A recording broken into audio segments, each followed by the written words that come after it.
will see the evolution of operating system.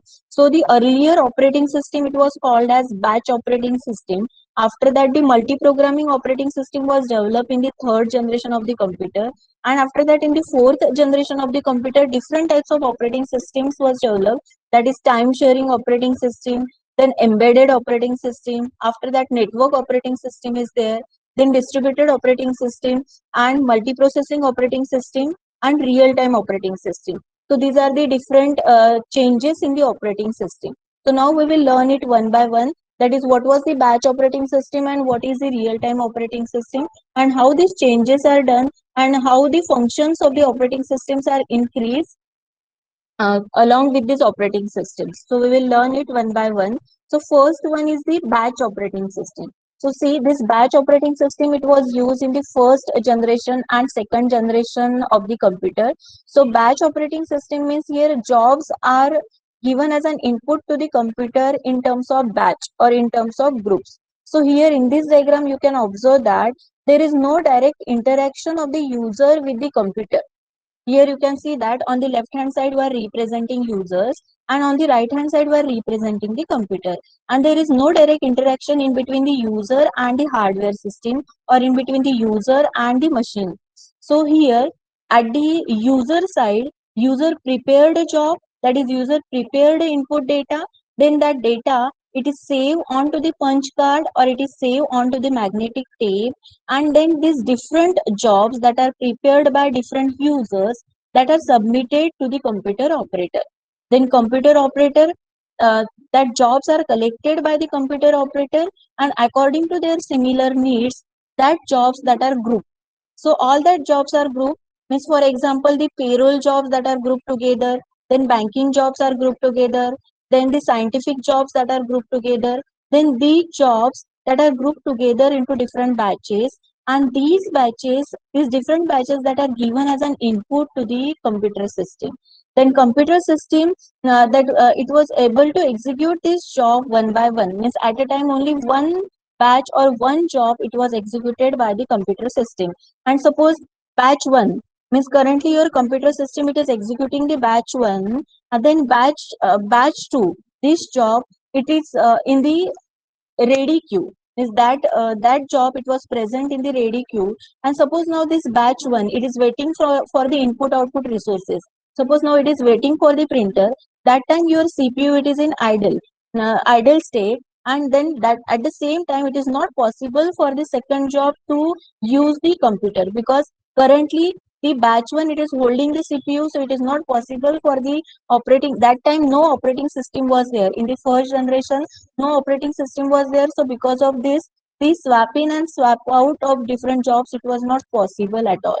So this is the concept of the batch operating system. Now in the second generation of in the third generation of the computer, the multi-programming operating system was developed. So in the multi-programming operating system, now this is your physical memory. So this left hand side it is representing the physical memory. So your physical memory it was divided into number of partitions, and each partition it is holding the job, and one of the partition it is holding the operating systems, and your cpu or your processor it it is possible for the processor to execute the job 1, job 2 in the first come, first serve basis, and it is possible for the operating system that to perform the swap in and swap out operation. That is, suppose job 1 it is waiting for the input output resources, then your operating system it will swap out that job 1 from the primary memory into the secondary memory, and after that it was possible for the operating system to place that job 2 into the primary memory. So this was the multi-programming operating system that was used in the third generation of the computer. After that, the time sharing operating system was developed. Now the concept of time sharing means it is possible for the user to use the central processor unit, or it is possible for the operating system assign the memory and assign the cpu to the different users on the time sharing basis, that is different time slots that were allotted to different users. So here you can see two diagrams. So on the left hand side you can see that this circle it is representing this cpu, and this cpu it is shared by multiple users. So suppose here 6 users are there. So currently user 5, it is using the CPU. Means currently your CPU, it is running the process which is launched by the user 5. So here we can say that user 5, it is present in the active state. And at the same time, user 6, it is present in the ready state. Means once the job of the user 5, it will get completed, his CPU time, it will get assigned to the user 6. And here user 1, 2, 3 and 4 that are present in the waiting state. So once the job of the user 5 that will be completed, the CPU, it will be assigned to the user 6. So now when the user 6 is using the CPU, that time user 6 is in active state, user 1, it is in it is in ready state, and user 2, 3 and 4 that are present in the waiting state. Suppose user 1 is using the CPU, then user 1, it is in the active state, user 2 is in the ready state, and user 3 and 4 that are present in the waiting state. So like this, the different time slots are allocated to these different users by the operating system, and it is possible for multiple users to interact with the CPU simultaneously. And the time slot which is assigned to these different users, so that slot is extremely small. Because of that, it gives the impression to the user that each user is the sole owner of that CPU, and each user is using that CPU.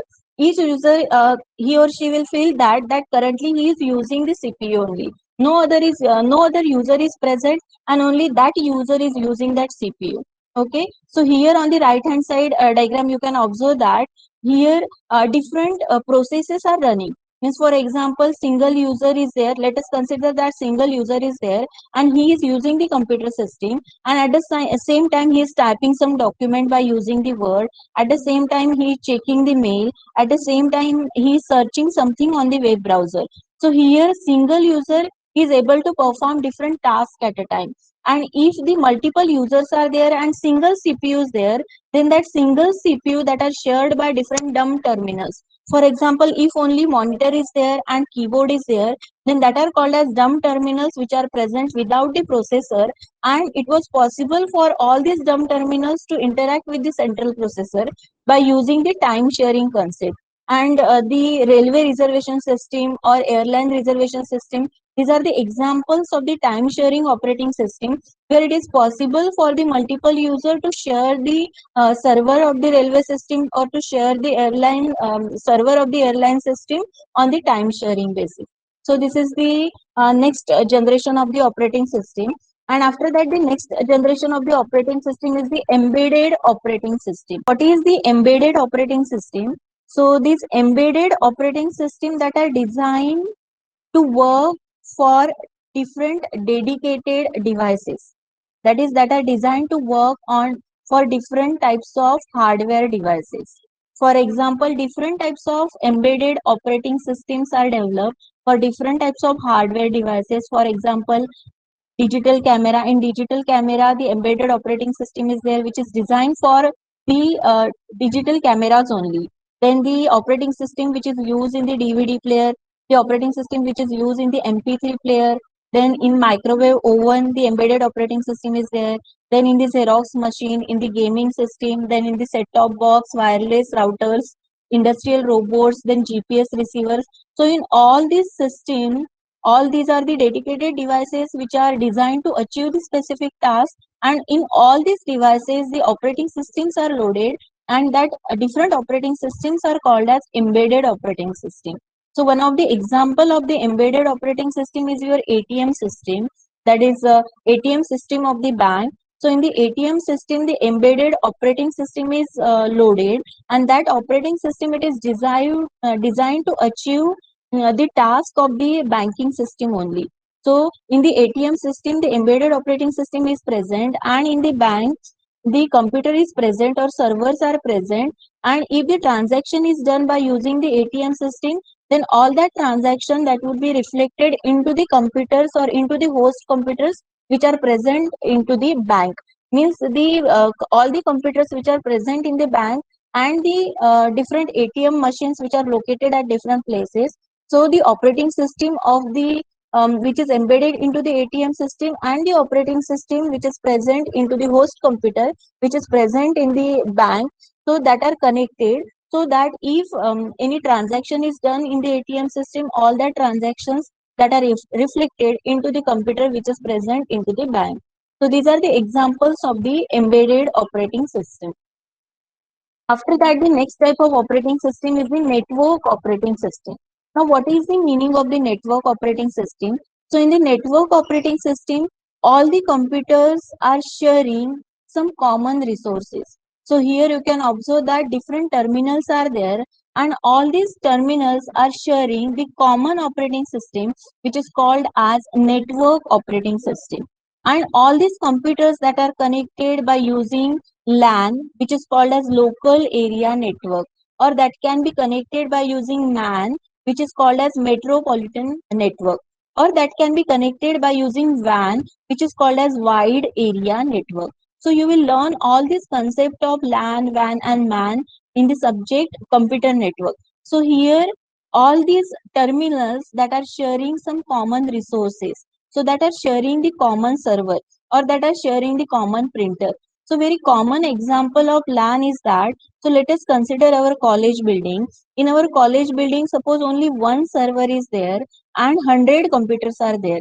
And all the 100 computers that are called as client, or that are called as terminals, and all the 100 computers are sharing only one common server, or all the 100 computers are sharing 5 different printers only.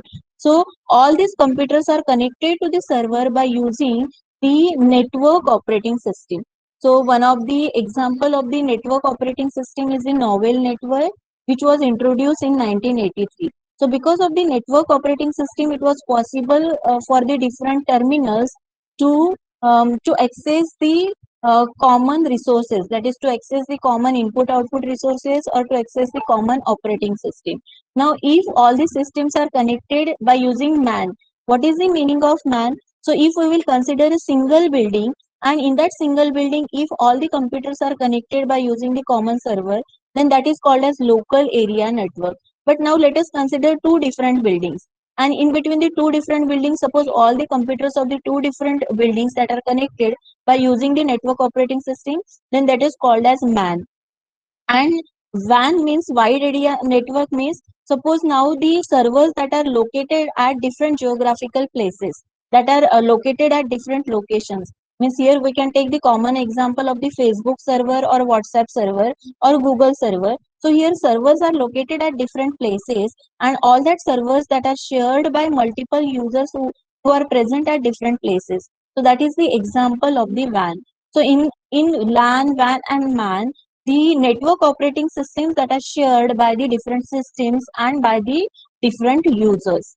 So there are two types of the network operating system. So first is peer-to-peer network operating system. So peer-to-peer network operating system means here all the computers that are connected with each other by using the local area network.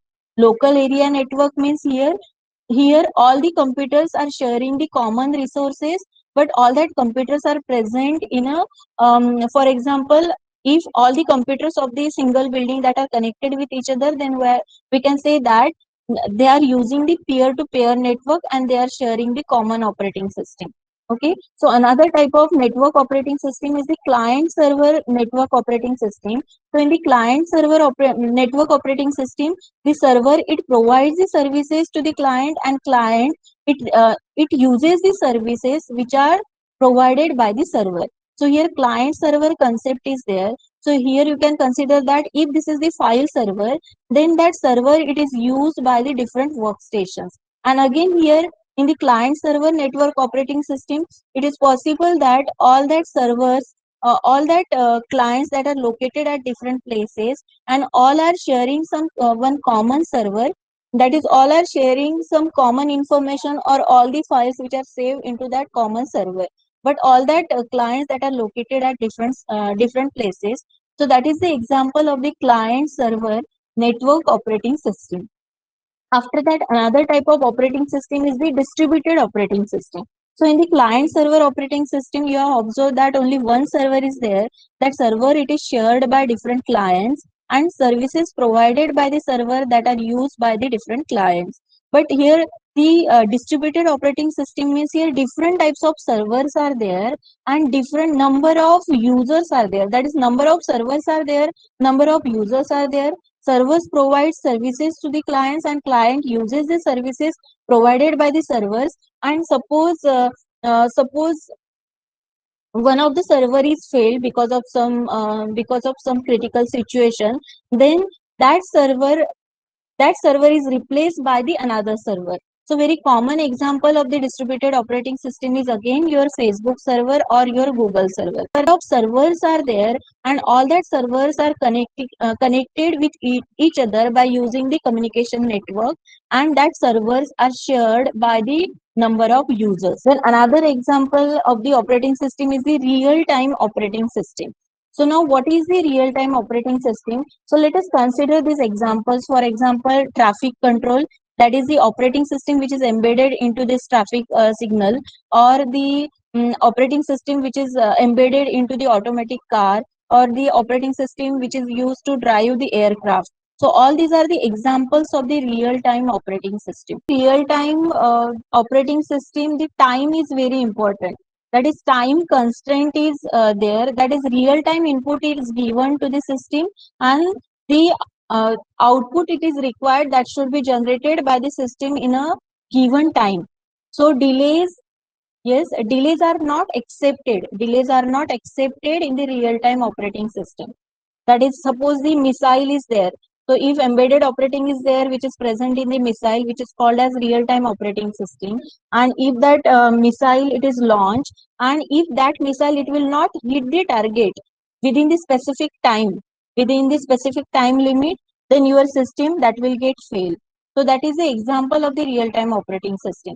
So the in the traffic signal devices, this real-time operating system is used, or in the automatic car the real time operating system is used. So there are different two types of real time operating system, that is hard real time operating system and soft real time operating system.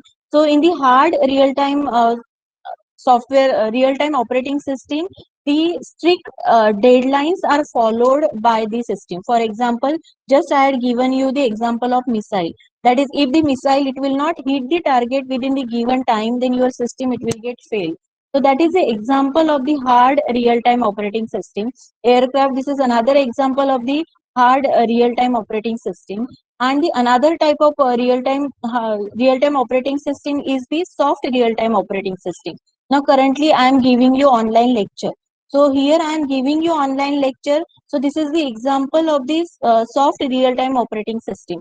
Now let us consider that if you are not able to view 2 to 3 slides, or if you are not able to listen the audio, then in that case nothing will happen, your system it will not get fail. So this is the example of the soft real time operating system, where time, no critical situation will occur if the time constraint it is not followed by the computer system. So these are the examples of the hard real time system and the soft real time system. So these are the different generations and evolutions of an operating system.